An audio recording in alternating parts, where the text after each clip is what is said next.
Hello and welcome to Lab 7. In this lab we'll be looking at some other options that are available in the IIS Web Manager. Specifically, we'll be setting up an additional website. We'll create a DNS entry for that site so that we can access it by subdomain.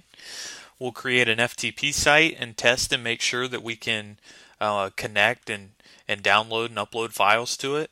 And then we'll also secure our website with SSL. So before we begin, you want to make sure that you still have the IIS web server role installed. We installed this back in Lab 2, so if you don't have that, please go back and revisit those directions so that you can get that installed. And we'll go ahead and jump right on into exercise 1. So in exercise 1, we're going to add a new website to IIS. To get started, we want to go ahead and open up the IIS Manager, which we can find underneath Administrative Tools. Once you have that open, go ahead and expand your servers node and then expand the sites. From there, we want to right click on the sites and add a website. So we can give the site any name we'd like. For this example, I'll call it test. And then we should also give it a physical path. So this will be where the files will be located at for this website. So I'll keep with them underneath the inetpub directory. Underneath there, let's create a new folder called test, since that matches our site name, and we'll use that. Next, let's specify the host name. So this will be how IIS is able to identify the request as it comes in. So this should be test dot. In my case, it's going to be canance.com. Now notice that that's the domain that I set up for Active Directory. It's also the domain that's set up in DNS. So whatever you use for yours is what you will put here after your site name. Alright, so from there we can go ahead and click OK. And now let's go and add a web page to that site. So let's browse to the folder. It's underneath the C drive, inetpub, test, and let's create a new file here.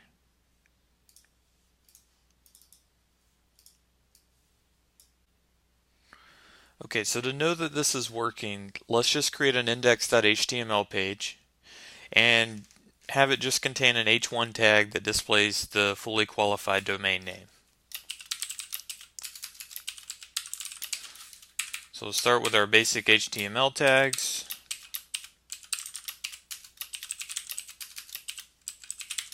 And inside the body, I'll put an h1 tag for test.canance.com.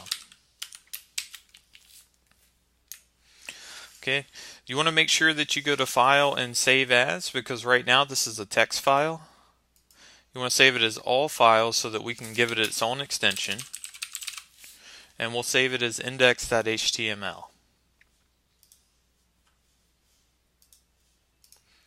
Okay, so once you have that, we can delete this other text file that we created.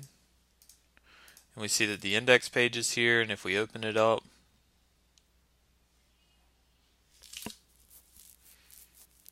it does display correctly. Now, we want to be able to browse to this by test.canance.com instead of using the file protocol. So to do that, we need to move into exercise 2, and here's where we'll set up DNS. So before we can access this newly created site, we need to add a DNS entry for it. To do that, we'll go into Administrative Tools again and open up the DNS console. Then we'll expand our servers node and expand the forward lookup zones. And we want to look at the domain canance.com. Alright, so notice that there's already some A records in here, and A records just convert a mnemonic name to an IP address. Let's create a new C name. The alias will be test, and then the fully qualified domain name for the target host will be the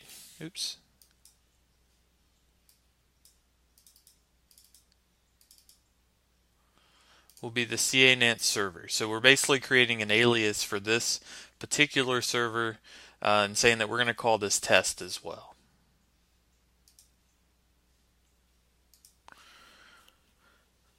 Okay, so once you have that, you'll see that test is now an alias for canantserver.canants.com. So DNS will look at this and it'll say, oh, I know what the IP address is for that is 10.02.10, which is the IP address of our domain controller here.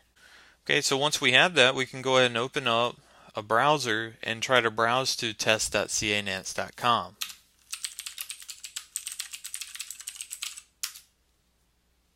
If all goes well, you'll see the page that we created earlier. Alright, so next let's go ahead and set up FTP. FTP is a common way that web developers can push their content out to a website. To get started with setting up FTP, we want to go back into Server Manager.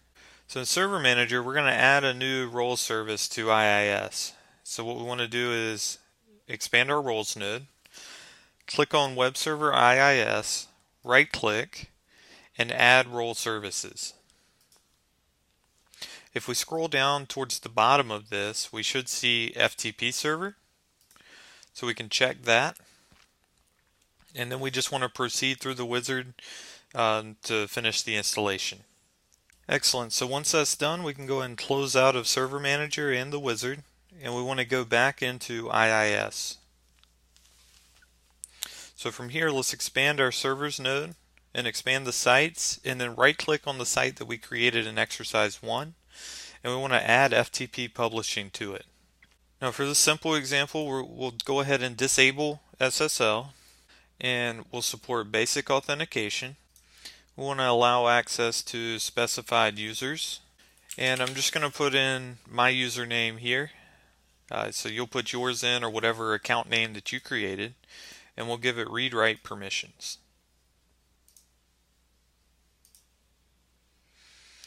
Okay, so it says that it was successfully added, and we need to refresh the home page for the changes to be recognized.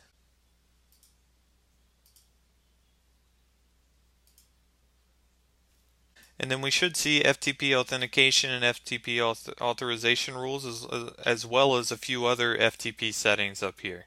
So from there, we just want to double click on FTP authentication and make sure that that was set up correctly. You'll see that basic authentication is enabled. The next thing we want to do is go ahead and test the FTP server and make sure it's working correctly. To do this, I'll use a popular FTP client called FileZilla. We can download that from filezilla-project.org.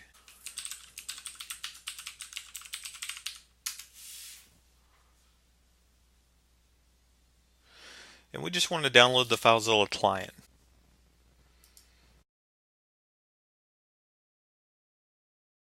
Go ahead and start FileZilla now.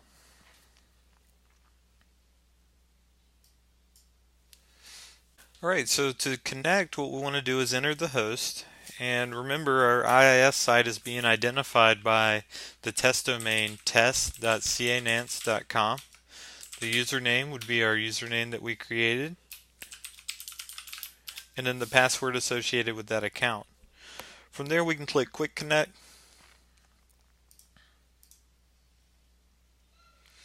And we should be able to get a directory listing of the files that are located in that folder. From there, we can download them. So for instance, I could download this over to my desktop. We can open this up with a text editor like Notepad++.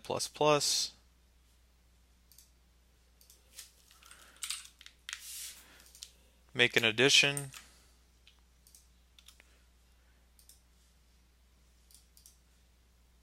And then after we've saved that, we can upload it back and overwrite what's already there.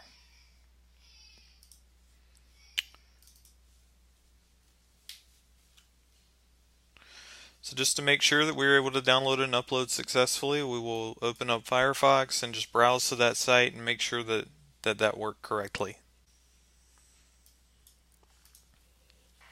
So we want to go back to test.canants.com, and we see that hi has been added. So the last thing we want to do is secure our site with SSL or TLS. To do that, again, we'll open up IIS Manager. So I already have that opened up here. We want to click on our servers node, and in the middle pane underneath the IIS heading, click on Server Certificates. So we're going up here, clicking on our servers node, and then clicking on server certificates. For this exercise, we're going to create a self-signed certificate. In a real life situation, we'd want to make sure that we got a signed certificate from a valid certificate authority.